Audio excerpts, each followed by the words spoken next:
This is episode number 12 with Sameep Padora. Welcome to the Archiologist Talks. The Archiologist is a collaborative platform that focuses on showcasing worldwide design projects from students and young professionals. This time around, though, we're creating a space to talk about design with the leading architects and designers around the world. Our goal for these conversations is to inspire and influence the young community. We're going to bring in tips, personal insights, and different perspectives of what design really is to each one of us. And I'm your host, Maria Flores.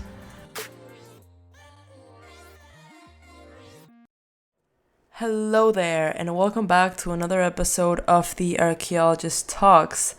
I hope that you guys are having an amazing week. I know that it's midterms, so I wish you guys, the ones that are still in school, all the best of luck through midterms. Today, we have a really interesting interviewee. His name is Sameep Padora. He's actually an architect in Mumbai, India.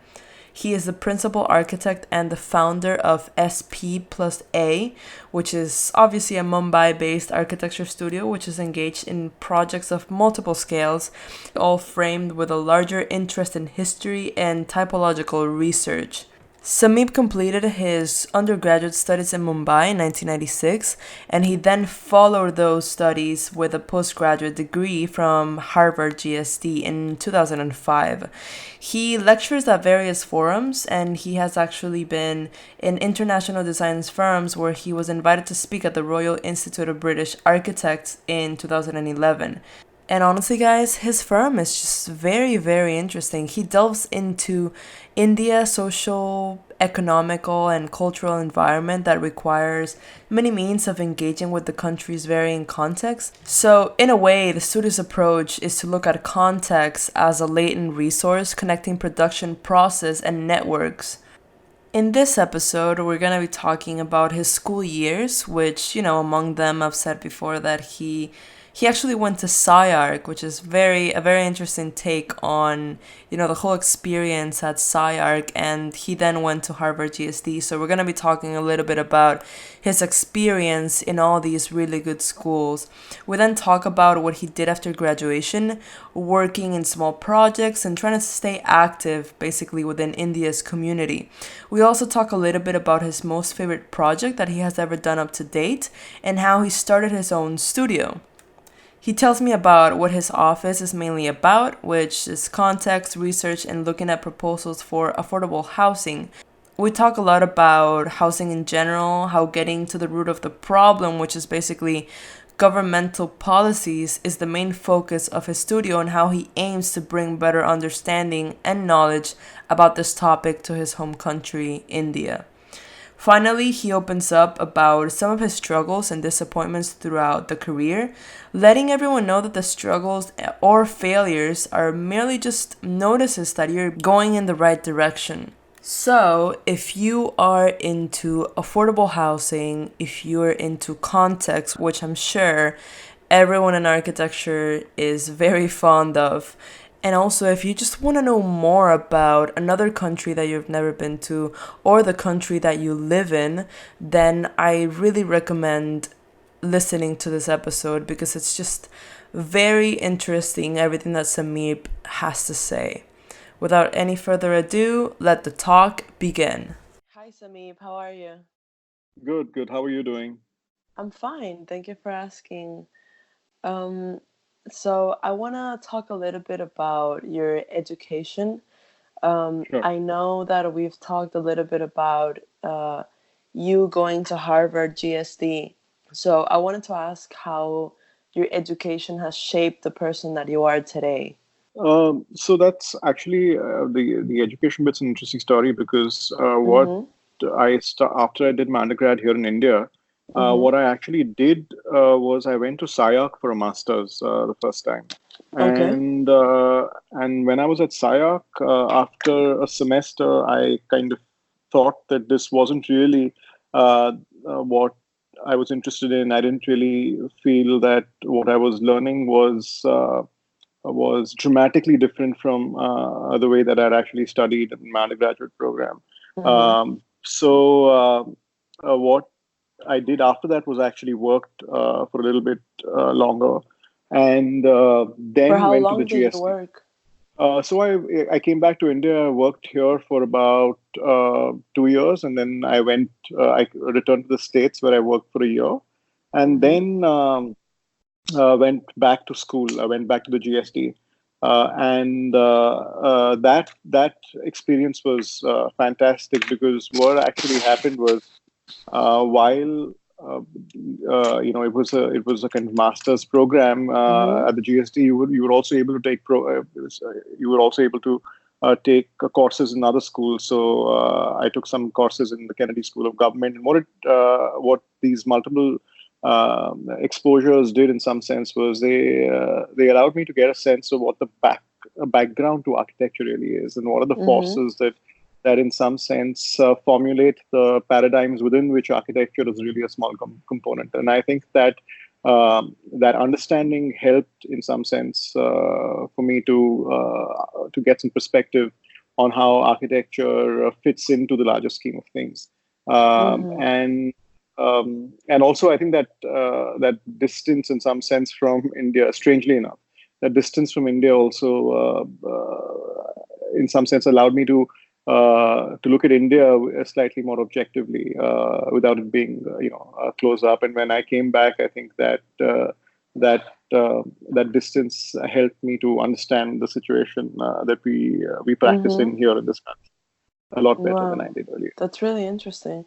And also, I found very um, appealing what you said about taking, you took 2 years off of school, basically. And I've heard a Right, lot of other professionals talk about this as well, that, right, they do their bachelor and then they kind of work for 2 years, 3 years, and then they go to right. graduate school. Do you think that helped you in some way? Oh, absolutely, absolutely. So in the interim, after I finished I mean, after I came back from the US the first time, Mm-hmm. what I did was I actually worked on a small resort in the mountains, where I was pretty much living on site and working very hands-on in the project, Mm-hmm. and I think that experience really helped me get a sense of the direction that I wanted to take with the work, or at least it in some sense allowed kind of gave me the clue for the next step, and Right. that I think was very important. Yeah, it gave you like the vision of where you wanted to take your work when you go to Harvard and then after you leave, right? Right. It just gave me a sense of things that one took for granted, or at least Mm-hmm. one wasn't taught in school about craft, about the implications of labor in Mm-hmm. the and its kind of relevance in the way that architecture is built today, or the lack of relevance in the way that architecture is built today, and ways that one could perhaps make it relevant. I Mm-hmm. think that was the thing that kind of helped me the most to get that perspective as well. So, Hmm, that's great. And who were your role models when you were in school? oh well, there were so many. Actually, the reason why I went to SciArc was, at that point I was really kind of into the work, of the entire kind of West Coast gang, which included Morphosis and Ray Mm-hmm. Mm-hmm. Cappy, and I was also really very very interested in the work of this one architect who I discovered by chance called Franklin D. Israel. Mm-hmm. And then I mean, that's the reason why I actually went to the West Coast. But I also discovered the work of not just architects but also sculptors. I saw this fantastic retrospective of Richard Serra's work in downtown LA, which completely blew my mind. And yeah, I mean, it was really, and this is back in, I think, the year 2000, 99 or Mm-hmm. 2000, and it was. I was completely taken aback by what I saw. It was transformative, and it was. I think it was probably that point, and then also doing a trip to Louis Kahn's Salk Institute, which Mm-hmm.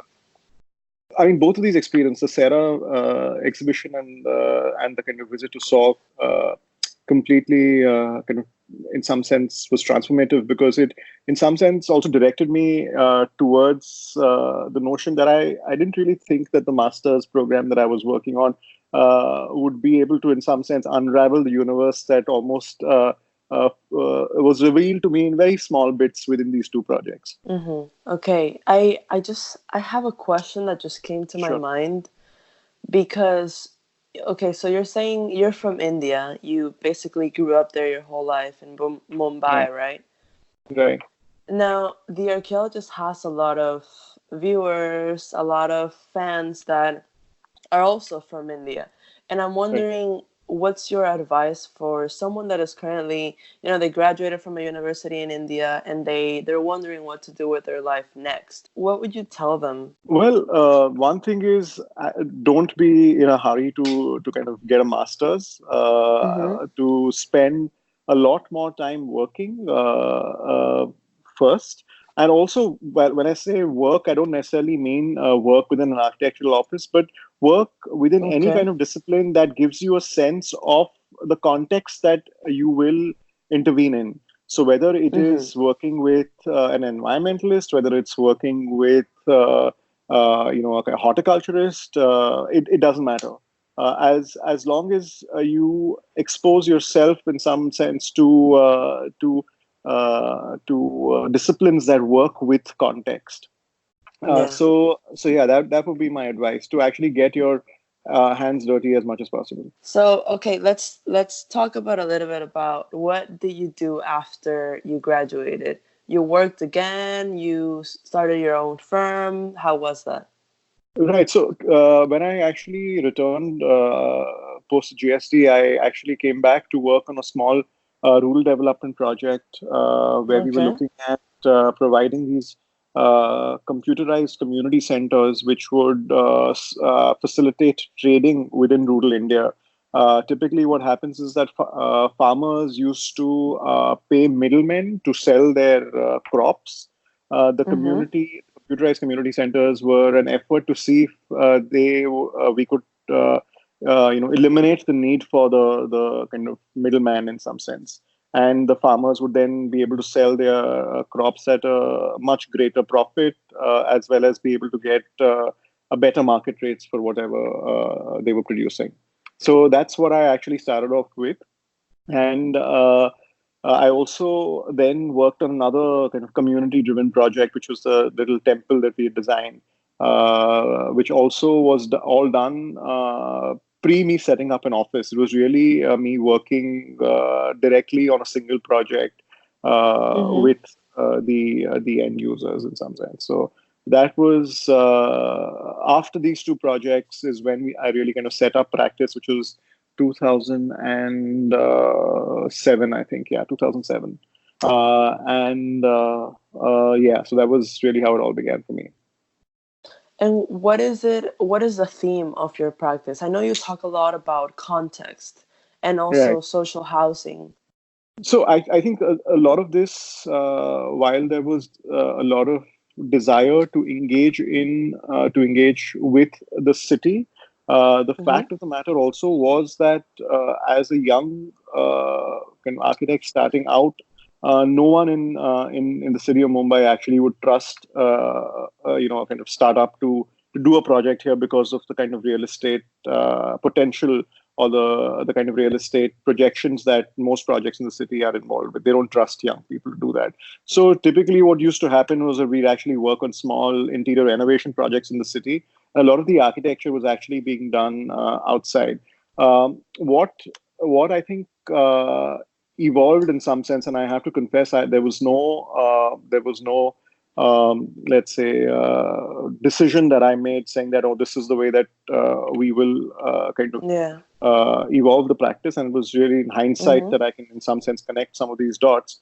But really, for I think what happened for us was that um, these little projects that we were doing outside the city allowed us to start looking at the notion of how historically building was made, or how buildings were made in those contexts, and then to start Mhm. looking at how these ideas of building, of material, could be projected in some because of the kind of facilities or the kind of facilitation that we had because of technology, because of software, because of just ways to reimagine the process of building and of material as well. So that, in some sense, then developed into this thesis that we've often called in the past projective history, where we actually start looking at a kind of historical, project type, a Mm-hmm. kind of historic way of using a certain material within a certain context, and then finally what you're able to kind of push that to become. Projective history is really, in some sense, looking at using all of this kind of resource, both of material and technique, and then looking at how we can intervene through design and create greater value for the same with the same access to resource.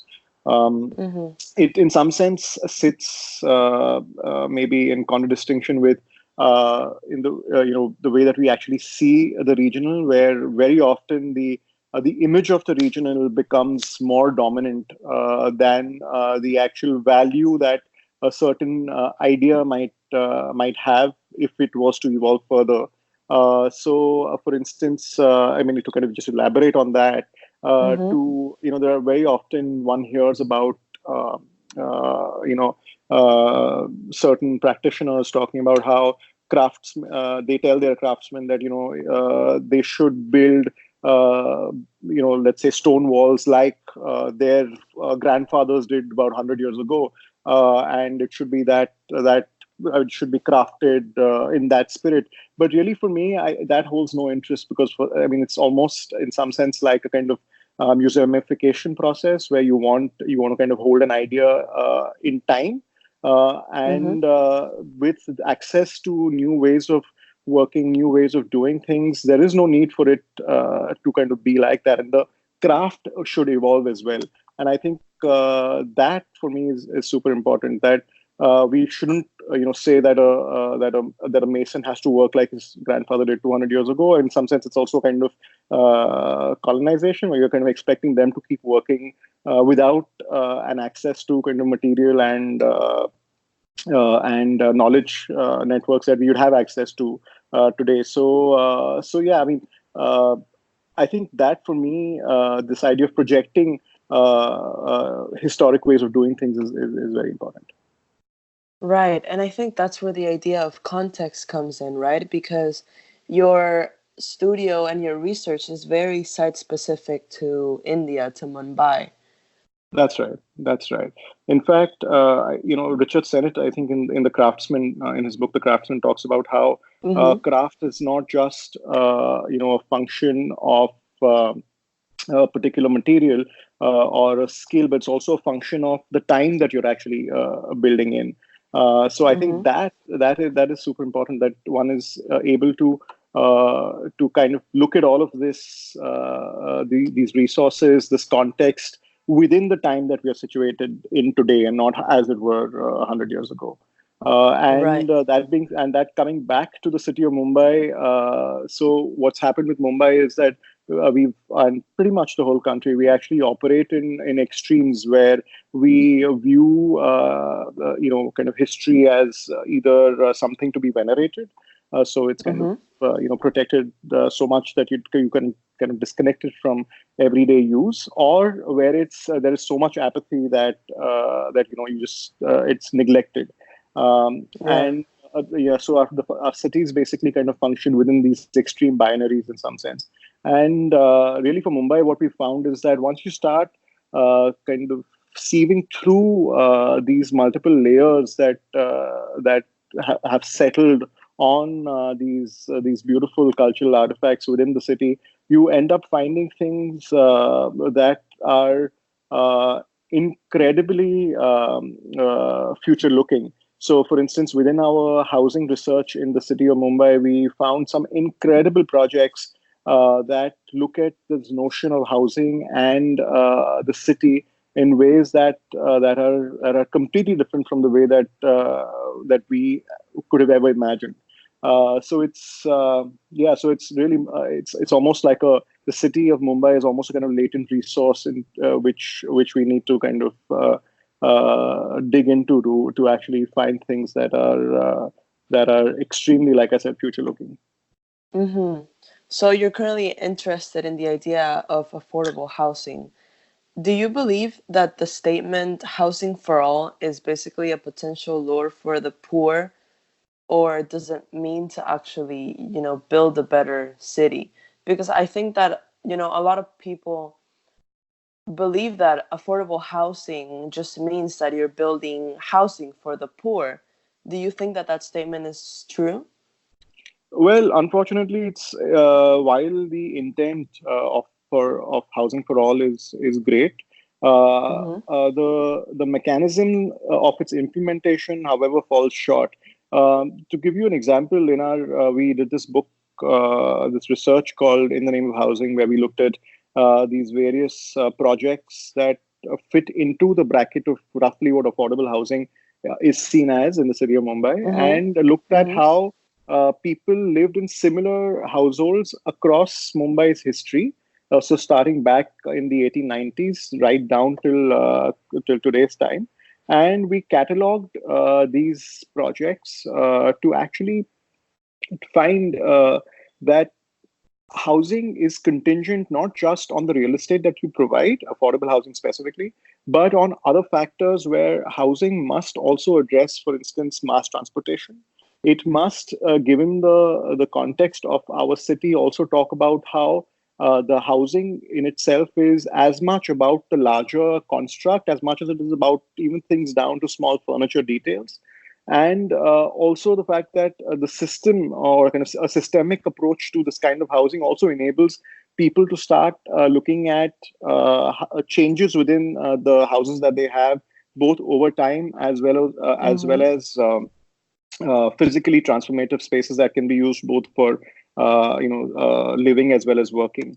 There were a number of such contingencies that we figured were imperative to create modules of affordable housing that would, in fact, fulfill the need for the kinds of communities that actually inhabit these spaces. Unfortunately, the Housing for All scheme, while it's broad and very robust, it doesn't really factor what actually gets built on ground. So our approach really has been to look at the kind of environments that we want to create within affordable housing on ground, Mm-hmm. and then work our way up to looking at the regulatory frameworks like building codes that need to be changed to allow for that kind of housing to exist, and then finally letting these to inform policy at the level of the city or the state. So really, instead of the housing for all coming top down, what we are trying to talk about is maybe an option where we start looking at how we begin describing these built environments and how we can actually work our way up to policy from that. Right. So you're looking at, even going into governmental policy, right? With all the That's right. affordable That's right. housing. That's right. Man, that's amazing. Yeah, that's Thank a you. better way to implement it would be to, get to the root of the problem, which is basically the government. I feel like it Right. happens a lot here in Miami. I Right. was actually talking to some friends the other day. We were speaking about the fact that here in Miami, it's also the same as there are many cities where you have development and real estate that is either extremely high in price, like you cannot even rent it, Right. or you Right. have, housing that is basically deteriorating and just very poorly kept. So you have those two extremes, and there's really no option for people that, I mean, young people that Right. are Right. starting to get some money and stuff like that. So you have those two extremes, and I feel that it's very relevant to talk about affordable housing in every city. Absolutely. Absolutely. So actually, some of these factors, like considering transportation to be a means of housing subsidy, are things that would be applicable to any city around the world. Forget about, I mean, not just Mumbai. So Mm-hmm. yeah, so I mean, to if you just to kind of elaborate again on that. So if you are planning affordable housing in the city, it would be imperative to actually look at how this housing might be kind of located next to a kind of mass rapid transportation system, so that moving around Mm-hmm. towards kind of economic centers is easier, so on and so forth. So yeah, I mean these kind of contingencies that we actually were able to sieve out of the housing research, I think would be applicable to almost any city. And we all know the kind of global crisis that housing is undergoing at this point. Yeah. Yeah, so it's yeah. Hopefully, we can make a small dent in it at some point in the future. Yeah.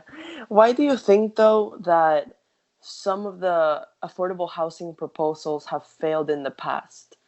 Well, actually, I think, well, talking specifically about Mumbai again, I think, Mm-hmm. well, actually, if you look at what the state builds here in Mumbai as affordable housing, it's, one format is, of course, the slum rehabilitation projects, which Mm-hmm. are really an exercise in some sense, warehousing people. So you kind of put the maximum number of people in the minimum amount of space, and without Yeah. adequate light and ventilation, so on and so forth. And the two other important things that are not considered are, one, socio-cultural fabric. How does housing enable a certain kind of social cultural fabric to evolve? And Mm-hmm. secondly, also about how inhabiting small spaces, as usually affordable housing is, when inhabiting small spaces, what are the kinds of programs that need to happen within these spaces, and how these programs also change constantly, through the day. So, for instance, there might be some housewives might be actually giving tuitions to kids in the evenings. During the afternoons, they might be running a small home Right. enterprise. So Uh, community programs to change that's right. the That's mind. right. That's right. That's right. So all of the Hmm. when building affordable housing, that entire economic function of housing is completely taken out of the equation, and they're really just kind of looking at building these warehouses for people, as I described them earlier. So yeah, that I think is one of the reasons why a lot of the state-built housing in Mumbai and India is not up to the mark. Yeah, that makes sense. That makes sense because they're trying to change something, right? It's something That's that right. is wrong with society, but at the same time, they're not really giving the knowledge to the people in order to change it. Okay, so let's talk about your favorite project up to date. Um, Well, I think the Jetwan project, which was this little community center that we did in rural Maharashtra, is really is one of my favorite projects. Not just because of the way that it's, I mean, the architectural form of it is what it is, but because of the fact Mm-hmm. that we were able to develop an entire kind of material ecology from whatever from whatever material waste we actually found in that area. So, for instance, we found material, basically waste stone dust that was coming out from stone quarries nearby, which we actually used to ram and construct walls out of. And this was done in collaboration with this group called Hunarshala that researches Mm-hmm. on tradition and helps people build with that. But what was also interesting about this is the fact that it also creates a potential for a new material ecology to evolve for that entire area, because it's that material exists and is something that people have now seen used in a particular way, and hopefully more and more people are now interested in using it when building in that entire section. So also, obviously, it works very well in terms of climatically, also the way that it's actually structured within trees where we didn't cut a single tree, and so on and so forth. But I think really for me that project's interesting because it creates the potential of a new material ecology, which creates significant real-time value where they can where people in that entire region can benefit from that. What do you think is the role of the architect? Because here, at least in the United States, I feel like there's such um, there's such a lack of trust in the architect, to build. The architect here in the United States is basically just the one that designs, and then Right, sometimes it is the one that builds. But then you right, have the engineer and you have the contractors and you have all the other people that come after the architect. So for right. you, what is the role of the architect in every project? So I think what's really interesting as far as our work is concerned is the fact that Mm-hmm. when we go into a project, we typically don't know what we want to do with it. I mean, it's Mm-hmm. really our response to the project is in fact a summation of our interactions with not just consultants but also Mm-hmm. uh, with uh, with people who might be kind of using a space, the material that we have available to us, the skill that we have to use that material in a particular way, and what we could do with that skill. So for Mm-hmm. us, the role of the architect then is really one of a catalyst more than an author. So what we are doing in some sense is taking these various dots in the landscape, looking at what the intrinsic value of each of these things might be, and these it might be about material, it might be about skill, it might be about just supply chain, and Mm-hmm. look at how that creates perceptible value. By perceptible value, what I mean is where people say, oh, using this particular mud roof or this mud insulation in the roof has reduced the temperature inside by 5 degrees, and now I don't need a fan during the summers or something like that. So Mm-hmm. it's that I think to kind of find real value, and of course. When a space is a kind of beautiful experience, it is a beautiful experience. But if it's a beautiful experience with no, kind of perceptible change in the way that, or where your life is altered for the better, then I think beauty is quite pointless.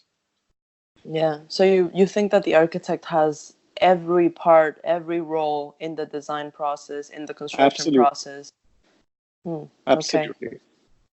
Yeah, you're right. That's what we study for. Yeah, Those yeah, 5 years exactly. cannot go to waste.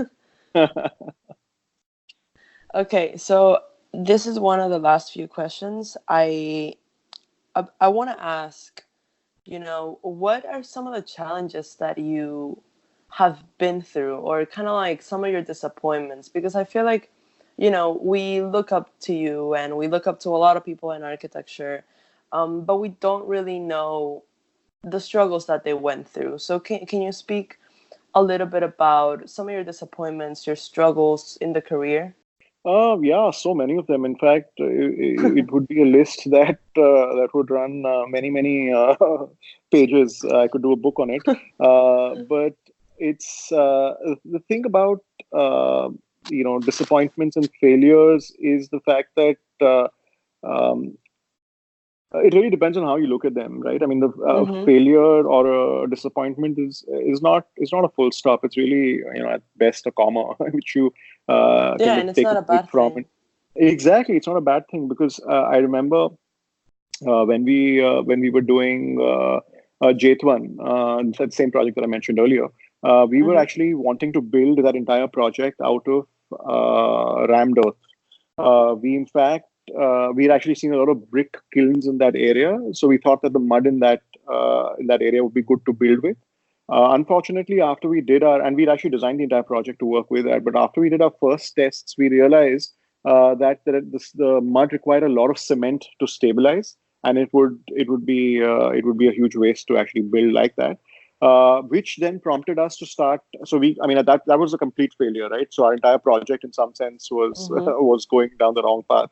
But what that helped us then to kind of do is look for other materials that were available to us in and around that project site, and that's when we actually found the stone dust, the waste stone dust, which allowed us to Mm-hmm.